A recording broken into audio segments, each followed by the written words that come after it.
It is wise of you to think of investing as early as possible. And Zabu says, my money, my future. So your money is your future. Powered by Altex East Africa. Zabu, a platform which is there for you to invest in bonds and securities, says no hassle.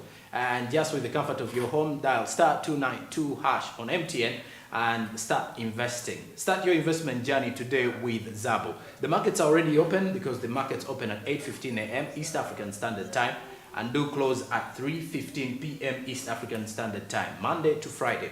These markets are only closed during weekends and during public holidays. So it is a time when you get to realize and reflect on the journey of savings and investment with Zabu, a platform powered by Altex East Africa. Don't just save your money, save that money for investment. Let your money grow every other day you're saving it.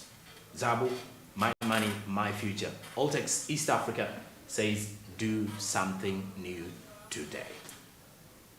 Okay, and as we move forward with giving you more updates in regards to business here this particular morning, and at this particular moment, we get to look at the big story. One of those that you should be highly expecting in our bulletin tonight in Business Today. And to give us more of a preamble of what to expect in the bulletin this particular evening, I do have Rona Nahawe in studio with me this morning to give us more of what to expect. Very good morning, Rona. How are you doing? Very good morning, and thank you for having me. Okay. How are you doing, and what should we expect from the bulletin tonight? What are you working on from the newsroom? I'm very well, thank you.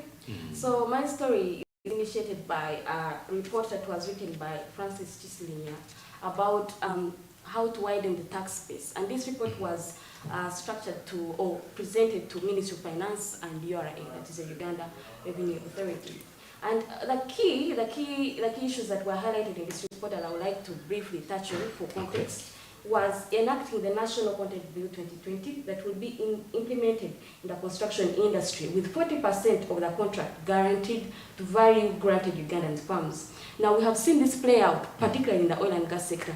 UNOC, for instance, has held 2 events so far in regards to local content. And the reason for this is to bring the locals participate and also benefit from the profit. Because we all know how famous the oil and gas is. And so manufacturing, people in farming, because these are linkages that are within the sector that people, Ugandans would like to benefit from. Contracts, bidding, all that. All these conferences or all these events were put in place so that these people can get to know this information, absorb it, and then it's put to use. Okay. When you look at the local content, by the way, I've seen the local content being pushed also in the oil and gas sector, a sector that you've pretty much been working on for quite some time. If you were to briefly take us through a little bit of the local content bill, and mainly local content, what should Ugandans, mainly the Wananchi, know about this issue of local content? Okay, so this report by PSFU, written by Francis Chislinya, the director at PSFU, Private Sector Foundation Uganda. Okay. I think this local content bill was passed so that things could change. The oil and gas, Uganda predominantly does not have the capacity to invest in the oil and gas sector. So Ugandans would instead be part or participate and benefit through linkages, perhaps. So from what I have gathered from these events is that Ugandans could apply for licensing grounds. They might not get the big contractors, but they might be on like the third part of the pyramid. Okay. Yes, so agriculture in regards to farming, people that can supply supplies, foodstuffs for people that are working in the fields. This is in a way a linkage from the oil and gas sector for people to benefit. And I think UNOC, the Uganda National Oil Company, has been very transparent in regards to that. And the good thing about it is that other sectors, such as the electricity sector, are adopting to the vice, the good cause. Recently, we saw the Electricity Regulatory Authority also hold the same event. And this one was particularly for manufacturers that use the electricity.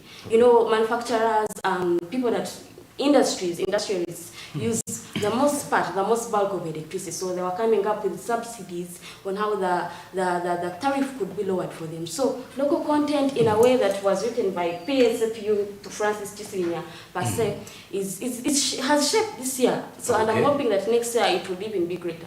You see, Rona, as you were looking at widening the tax base, I think it is the same of what we should expect tonight. Yeah. Widening the tax base. I think this also goes back to revenue mobilization from the taxman and all this. Yes. From the private sector point of view, where do you think most of the issues are in regards to tax collection? Okay, so there are issues in regards to tax administration, yes. tax evasion, and then also businesses that are not completely monitored. Okay. Now, one of the things I wanted to talk about in regards to this context, and the key main issues that I wanted to talk about after the National Content Bill, were the enacting of the Real Estate Bill. Now, we do know, or we have heard rumors that the Real Estate Bill is in regards to money laundering. There's a lot of shady business that is happening. Now, those are taxes that are dodged. Yeah. So the bill was passed this year, and from what I gathered is that next year we are likely to see it, or they are in the final stages of it being put into use. So now that sector is going to be regulated, and everything will be in the know. Like if you have a certain villa, or if you have houses, you should be able to pay taxes. And this is one of the sectors in the country that contributes greatly. So if some of these things are enacted, then the tax base would be widened. Surely. And Ronan Howard is giving us a preamble of what to expect in the bulletin tonight. Just this particular report that will be played and aired live at 9 p.m. East African Standard Time. So you should be looking forward to this particular one. And briefly looking into the private sector of Uganda, tax base, widening Uganda's tax base, and then some of those key issues are some of those that we're definitely going to be looking at. Of course, engaging into Uganda's private sector is pretty much something that we all are part of, mainly because the private sector does contribute greatly to the revenue that is being collected by URA. If we are to sum up the entire report that you're working on, what are some of the other key layers that we should be expecting in this report? So the conflict of the story is that among the things that were mentioned by Francis Tisinya in this report were that there is need to enforce the illicit trade laws through partnerships with private sector. Now I've seen gatherings of Unilever, Uganda tourists coming up together to combat counterfeits. We are losing about 6 trillion shillings on the market due to counterfeits. That's a huge amount of taxes already. So in my story today, after I engaged with the official from URA, I hope that I'll be able to get some of the facts are currently in regards to that. Because we're getting trillions of shillings means we're losing quite a lot of money in there. So this is something that we should clearly have to see. But well, for the viewers of SMART24 TV, just kindly to remind you that this is today's bulletin that airs Monday to Friday at 9 p.m. and you should entirely be glued onto the screen. Every morning here on the show we shall be having our newsroom giving us a report on what to expect in the bulletin, just breaking down a little bit of some of those key highlights so that you get ready from wherever you are, so that you beat the traffic quite in time to get back home, watch the news, and switch onto our YouTube channel to watch most of these particular updates as they are prevailing. Ronan Howard in here is also part of the newsroom as well as the news anchoring team with Business Today. Ronan, now as we're summing up this, what else should we expect from the private sector? The year is coming to an end. You've been covering some of these reports and some of these stories. What should we expect from the sector entirely? Private sector foundation Uganda, we should really expect a lot in regards to that aspect. We have had conflicts. We usually like to rely on conflicts a lot in regards to stories. That's where the news are. Yes. Okay. So we've had conflicts in regards to the electric physical receipting and invoicing system.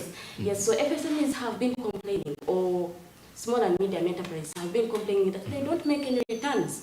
These IFRIs and the digital stamps are putting them out of business.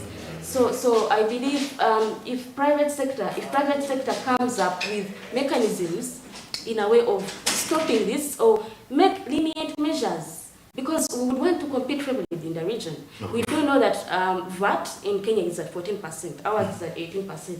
Is that explained? Okay. Are we making returns? We collected 5 trillion in the last quarter, and our target for the financial year is 25 trillion, but we do have a debt of 48 trillion. How are we clearing that debt? Yeah, exactly. That is the point. So private sector should come up with more reports like this so that it can help us, people like us, to gather this information and give it to people.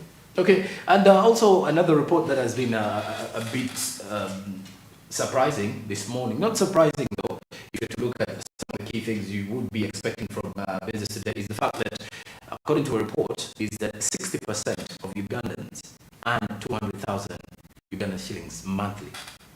Now, on the other side of the coin, in Kenya, the average monthly income for the Kenyans is 20,123 Kenyan shillings. That is approximately 600,000 Ugandan shillings.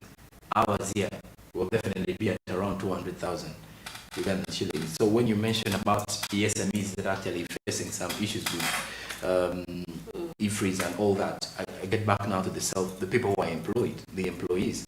They're also having their own issues now in regards to the salary cap and all that. Absolutely. And I feel like with the way Bank of Uganda has been trying to keep the economy resilient by improving the CBR, that should change next year, I believe. Okay. Inflation should kind of go down so that people can be able to borrow, because now loans have gone down and people would want to fund their businesses.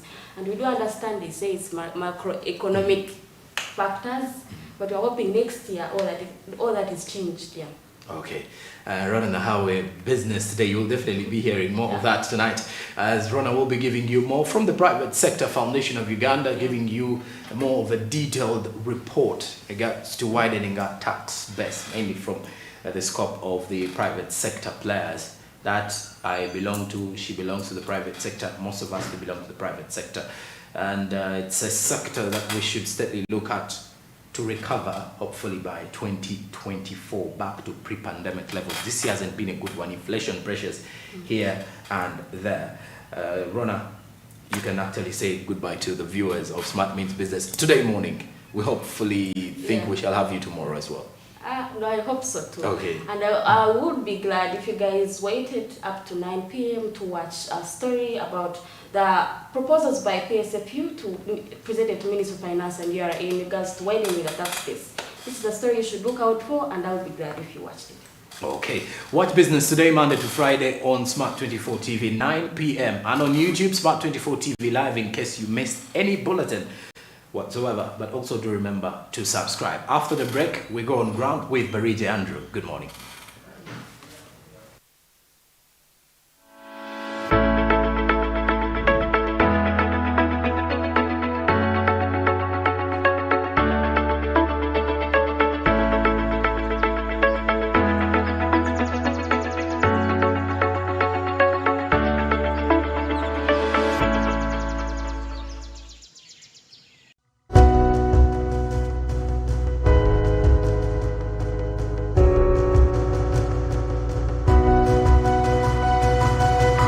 Smart24, driving business.